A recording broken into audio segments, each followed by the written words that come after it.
Same microphone hole location on the side. This new second generation tablet is 3 grams heavier though. 3 grams is about the weight equivalent of an American penny, which doesn't give me a whole lot of hope that the iPad will survive this time around either. The first generation iPad cracked along the microphone hole in the side, and Apple, well, didn't move that microphone hole in the new version. It's still there, exactly in the center.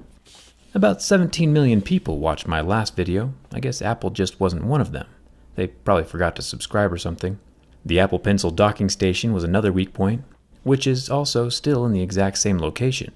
You know what they say about people who don't learn from their mistakes though. They'll probably still be wearing a red hat this November. Inside the box we get our USB-C cord and our 18-watt charger. Pretty standard. Taking a closer look at the magic case, it's actually a rather impressive piece of technology. Magnets, which are definitely magical as far as I'm concerned, hold the iPad in place very securely, and then the dock itself holds the iPad upright, as if it were floating on air. I'm impressed. The individual keys are made from plastic, which is good, since they'll be touching the display every time the case closes. The softer we get on Mohs scale means the less wear and tear we'll have on the glass screen.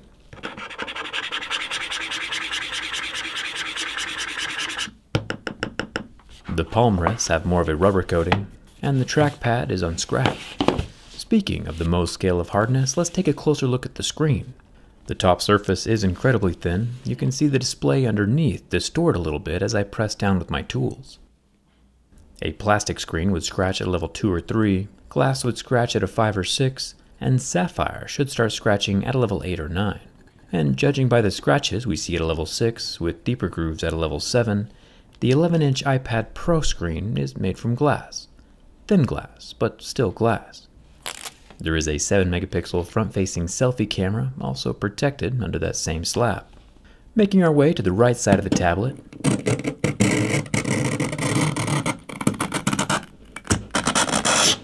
the whole thing is made from aluminum, except for the plastic docking station for the Apple Pencil.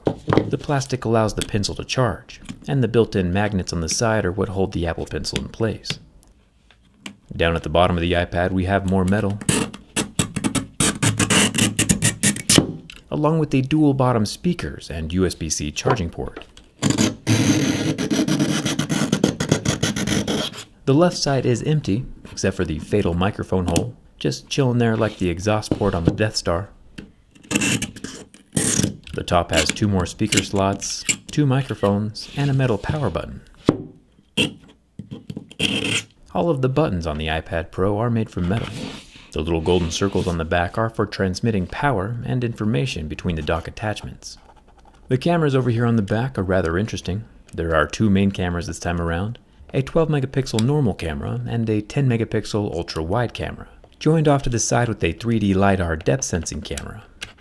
Apple is still yet again claiming to use sapphire on their camera lenses, but as we can see there is still damage at levels 6, 7, and 8, where pure sapphire would not incur these grievances until levels 8 or 9.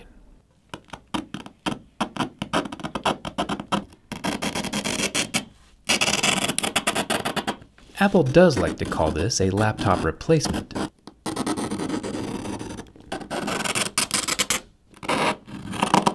Even though not all apps can multitask. And the mobile file management is rather underwhelming.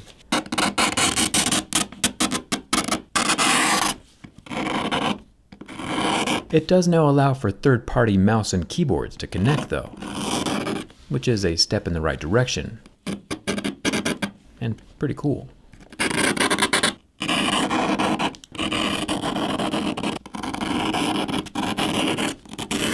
Another thing that's pretty cool is the American bald eagle. These guys used to be endangered here in the United States, but not anymore. They can live for 25 years in the wild, and there are an estimated 150,000 now living in North America. Anyway, I think the iPad is pretty great for drawing stuff. It's been a while since we've had an art class with Jerry. Some people might not appreciate fine art like we do though, and these some people might want to protect against scratches or hide scratches altogether. The nice thing about my teardown skin is that you can protect the outside of the iPad Pro with what's on the inside. This is an exact representation of the iPad's internals, with a couple little Easter eggs, like the no bin test warning here on the battery, which I'll be disregarding in just a minute. It's also got the A12Z processor location and the 4-speaker audio system, and it even still works with the Magic Keyboard. I'll leave a link for my teardown skin with dbrand down in the video description. Now, the screen of the iPad Pro is the exact same as the one from 2 years ago. A massive 11-inch 1668 by 2388 pixel display with a 120Hz refresh rate, kind of like the 4K NanoCell TV I talked about in my last video. After 11 seconds, the IPS LCD that Apple calls Liquid Retina goes black, but does eventually recover. I'll go ahead and peel off the skin, since we want the test to be fair and I'm sure my skin adds a few hit points.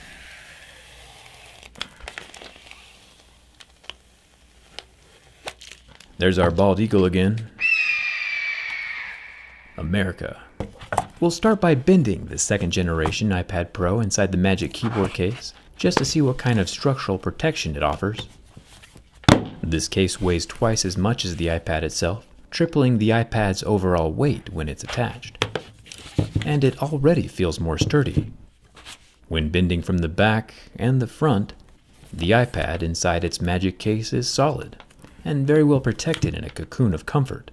Speaking of cocoons, which are magical all by themselves, I want to see what the magic inside the Magic case looks like. I can peel back the leathery feeling folio cover to reveal a bunch of white plastic. The exterior is much more difficult to peel away. Apple's glue is pretty intense. I guess I could always just buy one of MKBHD's cool little green magnet paper things. But finding the magnets manually is a bit more exciting.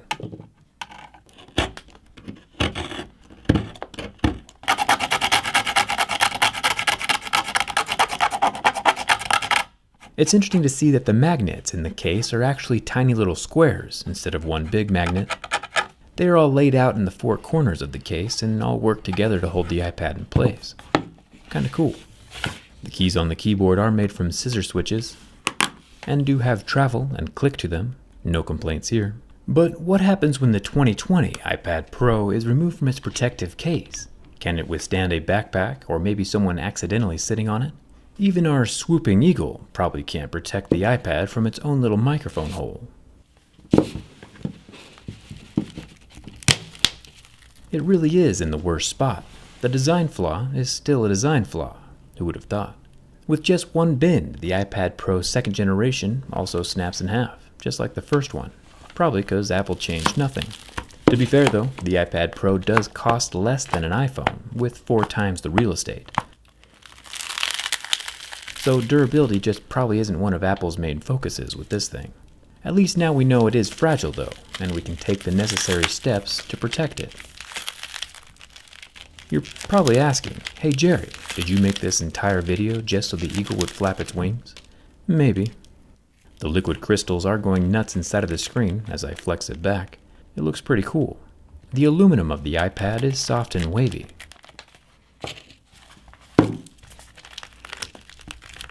It's interesting that this time around the microphone holes pour open as expected, but the Apple Pencil dock remained intact. Last time it crinkled as well. The lightning show from the leaking liquid crystals looks pretty cool. Let's pop off the psychedelic screen, and even when it's completely removed, the iPad is still going nuts. We can see the battery pouches and the speakers, just like they were laid out with the teardown skin. When compared to other Apple products, I feel like the iPad Pro is pretty fairly priced.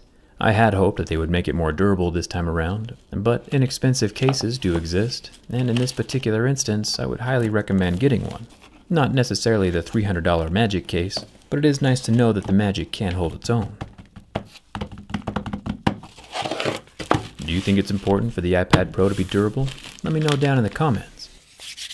Anyway, I'm gonna go wash the glass out of my fingers, so make sure to hit that subscribe button if you haven't already. Come hang out with me on Instagram and Twitter. The link to the iPad teardown skin is in the video description down below. And thanks a ton for watching. I'll see you around.